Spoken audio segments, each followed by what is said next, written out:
এই একটা প্রশ্নগুলো আমাদের প্রস্তাব যৌক্তিকভাবে আমরা বলার চেষ্টা করছি।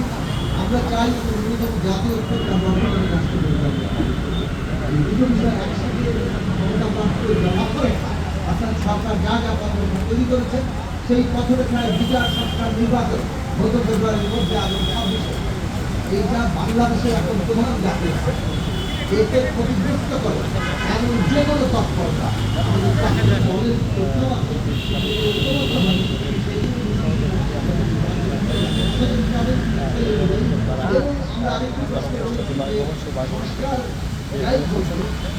টেকসই হয় সংবিধানের মৌলিক সংস্কার এটা টেকসই করতে গেলে এটা কেবলমাত্র সংশোধনী দিয়ে হবে না।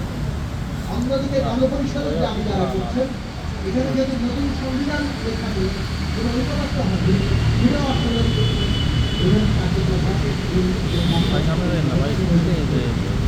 সংস্কারই একমাত্র প্রশ্ন।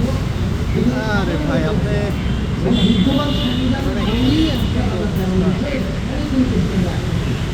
এই মৌলিক সংস্কারটা জনগণের অনুমোদন নিয়ে এখতিয়ার নিয়ে আমাদের যাবেই ভাই যাবে। সেই জন্য আমাদের সংসদ নির্বাচনের নাম হওয়া উচিত।